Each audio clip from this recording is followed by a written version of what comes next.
Greetings and welcome. My name is Dalibor Petrovic, and I am the founder and chief ally of the Summit Leadership Alliance.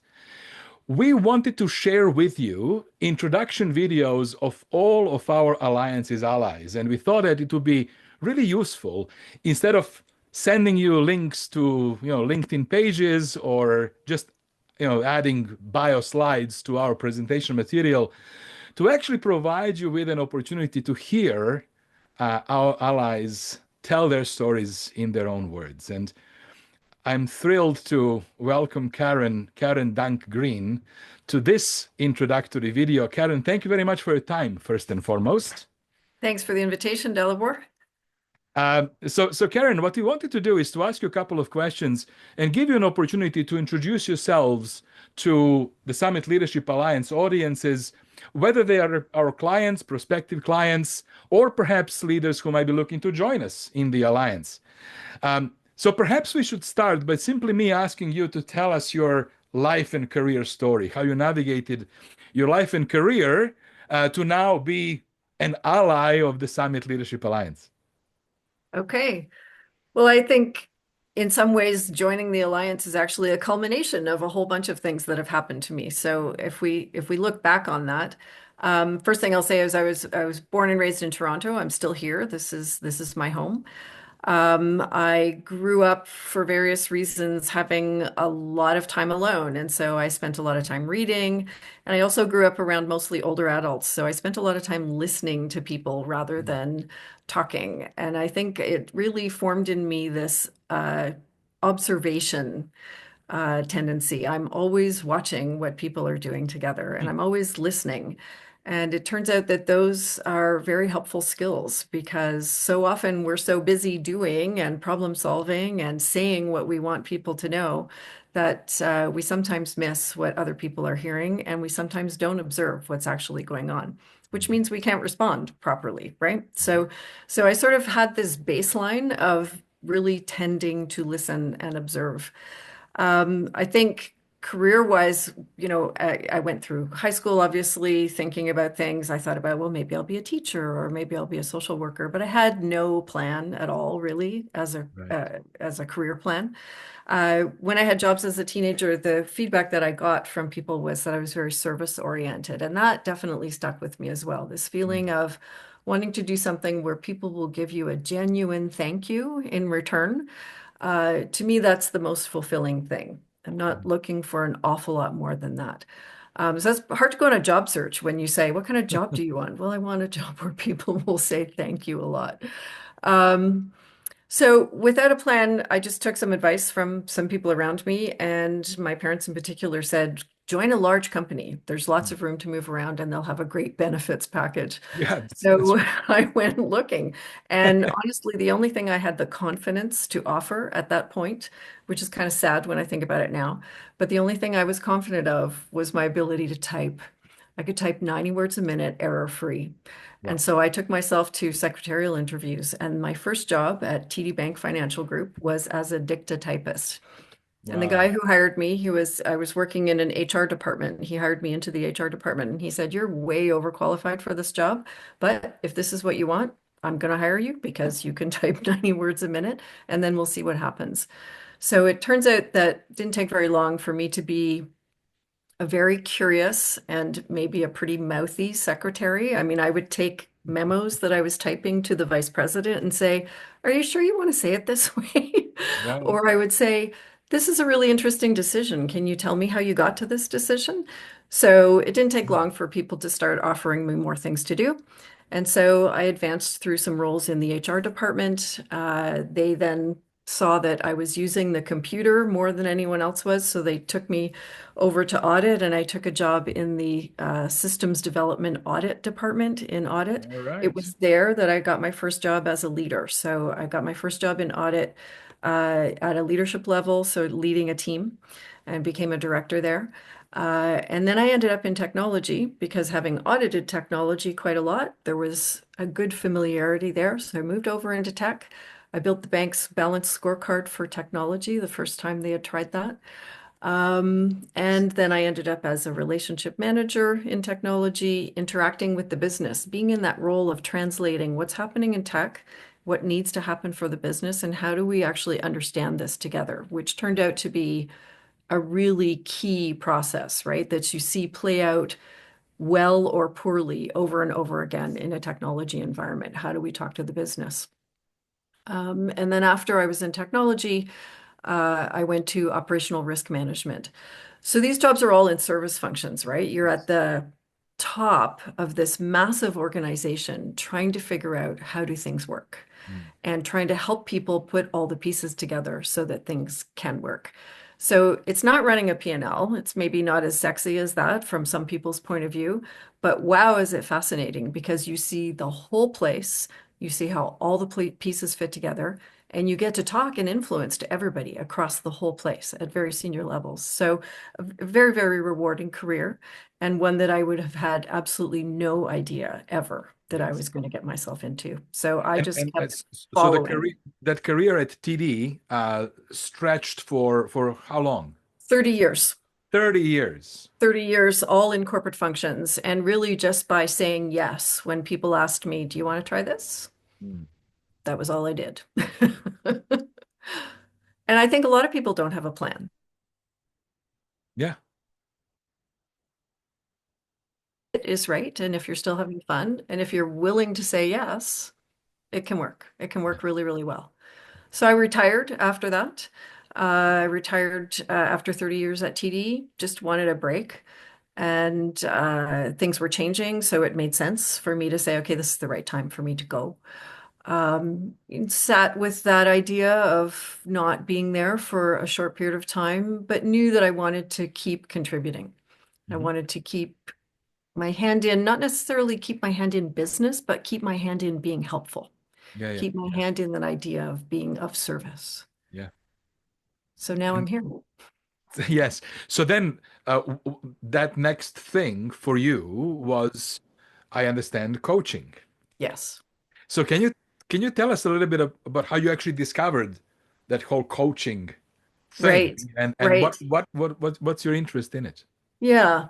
Yeah, I mean, it's been 10 years since I left TD. So I have been doing coaching and also facilitation since then. Okay.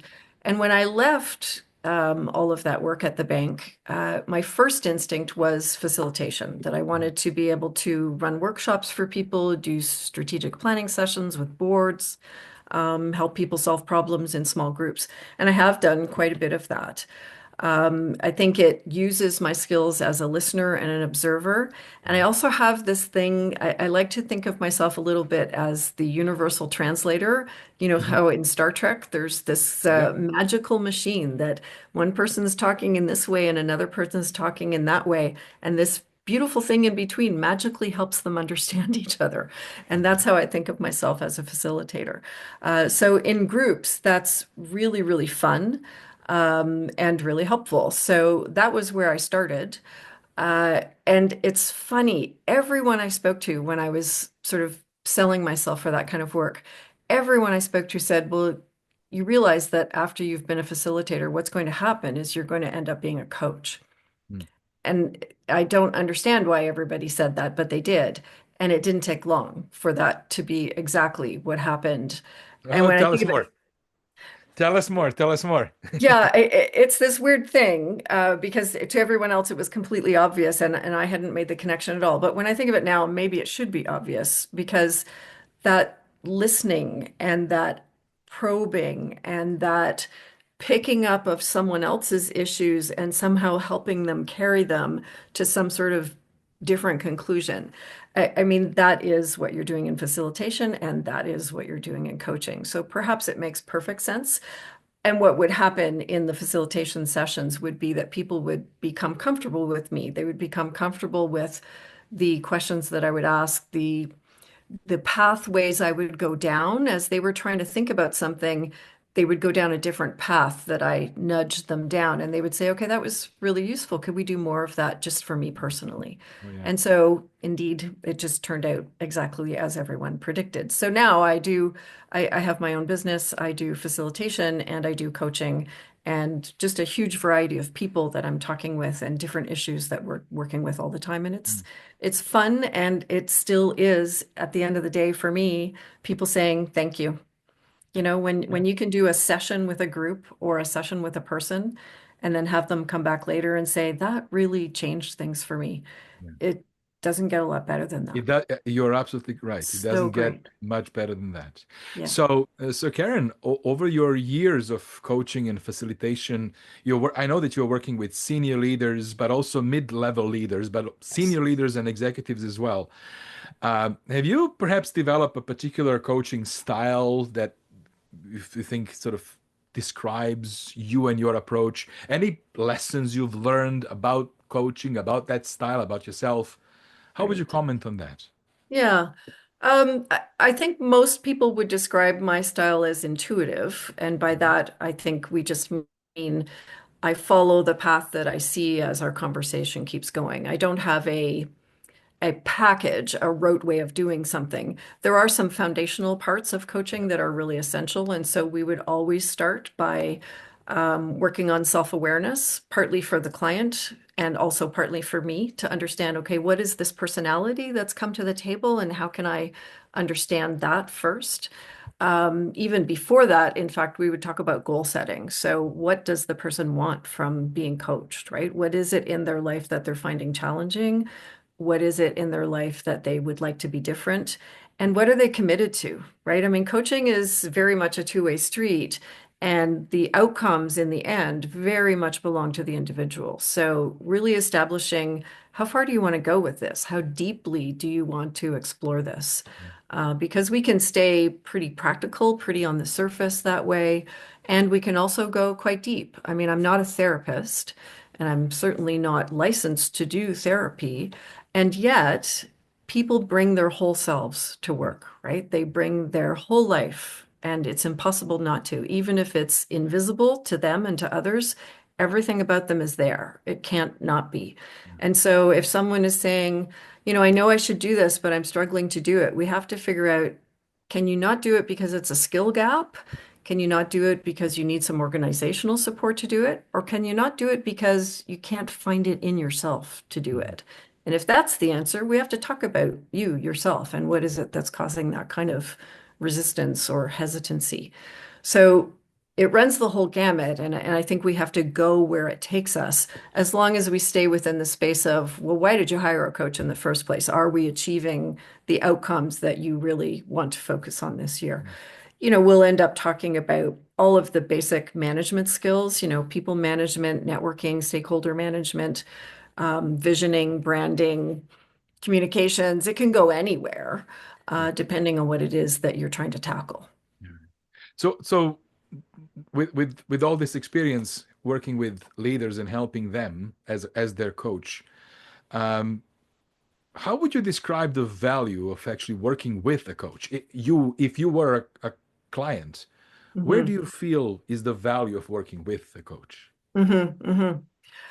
I mean, there's a number of different things that people want coaches to do, and I think they probably get a degree of all of them. For some people, it's simply someone who is in their corner, right? That classic idea of a coach, almost like the boxing coach who stands behind you behind the Yep. ring and says, "You can do it, right? Keep going, Yep. stay in there." And so having someone rooting for you and having someone understand the big picture of what it is you're up against in Yeah. order to root for you and also remind you, okay, think about this, think about that, you can do it. So part of it is just having someone there for you. I often talk with people about, the voice in their head. So we all have voices in our head telling us things for better or for worse. Oh And yeah. so having another voice in your head who is really focused on what you've said you want to achieve, what you know you have in your skill set or your toolkit, and really reminding you to go there instead of sometimes going to where an emotional reaction might take you, right? Instead of falling back into old patterns, instead of being afraid, quite honestly. And so having that voice in your head along with the other voices in your head is very helpful. Mm. Sometimes it's training.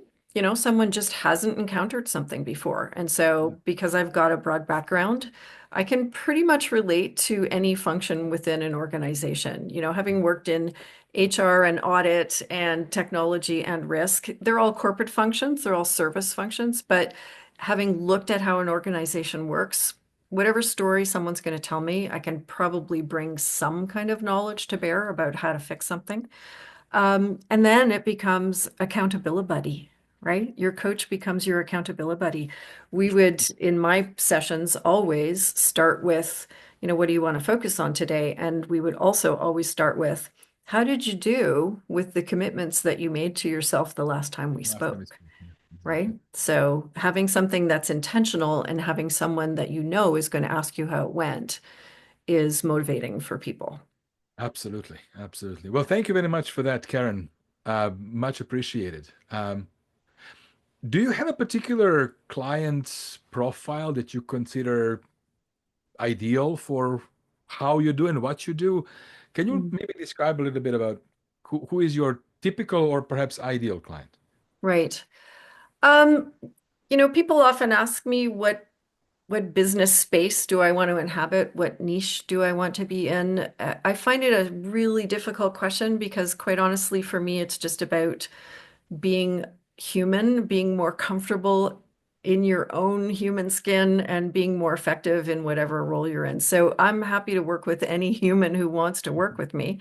I think it makes sense for me to be working with people who are working in relatively complex corporate environments just because I can bring that experience to bear. Certainly, the technology role makes sense for me because I'm familiar with it, and all of the other corporate roles that I played, those spaces are comfortable. It's really important to work with somebody who wants to make change, somebody who actually wants to examine how well they're doing and to ask those deeper questions about why something isn't working. That's more rewarding for them and more rewarding for me. Yeah. So I'd say that my ideal client is someone who's willing and someone who's going to be honest and someone who's going to be committed in whatever industry or whatever function they're in. Yeah. It's So pretty big in other field. words, the type of service and help uh, as a coach that you provide cuts across all different industries, organizational sizes, Yeah. although your personal direct experience includes large corporate environment. It does. I mean, since I retired from TD, I have worked with smaller organizations, certainly. I've worked with a lot of not-for-profit and culture-oriented organizations as well, and definitely smaller businesses. So the problems are a little different. The scale of the solutions are a little different. But people are people, and organizational functions kind of exist everywhere. Yeah, of So course. yeah, Yeah. it's broad. I would say that perhaps I do have one um, not biased, but I'm particularly pleased when I can support people who work in the service functions because I Mm. think that sometimes they don't get the support that they need. So I can get on a soapbox Yeah, pretty yeah. easily about Yeah, yeah. about leaders in the cost center areas of organizations. So it's great to see them succeed and to give them the support that they deserve. Wonderful comment and such a and I didn't think about that from that particular angle that you described, but as soon as you did, the Mm, light went on, right? mhm. It is people who actually deliver, who are revenue generators for organization, do often get different treatment than people who Yes. enable and support the organization. Yes. And you're what you're saying is that you truly enjoy helping that profile excel. I do, and I think it's really pleasing to see people Yes. in those roles really become able to stand in their value and stand in their power, I'll call it, to not see themselves as somehow of a lower class of executive, because that's easily the messaging that you can receive, unfortunately, and to recognize that what they provide is absolutely essential to the functioning of the organization every bit as much as someone who's running a P&L. Yeah, All of those roles matter, right? It's not a higher or lower. And in knowing that, to be able to stand in a group of executives and ask for what they need and say the truth and negotiate and navigate just as powerfully as anyone else can. that's outstanding insight. And a great approach, actually. Thank you for sharing that. Thank you. So Karen, you and I have joined our alliance. We are allies. We are allies. We sure are. We Can you need maybe, capes. capes are coming. Okay. Um, can you maybe share with us why did you choose to join the Summit Leadership Alliance? Well, Dalibor, it's really hard to say no to you when you ask for anything. So that's number one. When you called and asked, I mean, what am I going to say? So I was Oh, very pleased to be asked. thank you. I was genuinely moved by the idea of something that is more than, just a great coaching and strategic activation type of organization. Those are great things, but I am intrigued and moved by the idea that this can be something bigger than that, that this can be truly an alliance, right? And this can develop a network of people who can support each other, who can educate each other, and also that this can have an impact on a country, right? I mean, this is something that's been in your vision, and I think it's amazing to consider that if we do this well and if people come and actually work as an alliance together, what does that mean for creating a generation of people who make a difference for all of the many functions across the country that matter to Canadians, right? Oh, I mean, we're not only working for government or whatever, but everybody contributes to how the world works. And if they're doing it more effectively together with this bigger picture in mind, that's got to be good for all of yeah, us. So I yeah. was moved by that. Well, wonderful. Thank you for mentioning that, Karen. Much appreciated. Um, a couple of questions to wrap up this brief introduction. Uh, do you have any influencers on your sort of style and career and approach to both leadership and coaching? I mean, as I said, I'm an observer, right? And Yeah. so I think I learned so much throughout all of my career at TD and elsewhere just by watching other leaders. I have some favorite quotes that I still carry around with me from leaders who I met there. Michael Folks, who used to Yes. tell us that our goal would be to be smart and lazy. So, Brilliant. let's keep things simple if we can. Yes. Let's go home at night and actually have real lives in addition to doing great work during the day. So that's a value set as well as just a bit of smart management advice. Um, I always think about my professor at U of T. So Barney Gilmore, a very charismatic and wonderful teacher. I taught Psych 101 to thousands and thousands of people who went through U of T. And one of the first things he told us was that the correct answer to any question begins with the words, "It depends." And I Brilliant. soak that up. Absolutely Brilliant. soak that up. Yeah. It is so true. And it calmed down the instinct I already had in me to say, well, what about this? And what about that? And what if this person thinks something different? Context is so important, right? We have to fit the puzzle pieces together in order for something to actually slide into the right place. So I love that idea, right? It's not simplifying for people. And this is one of the great challenges we have in our world, right? Everybody wants something fast and easy and cheap. Mhm. And yet we know that it's complex.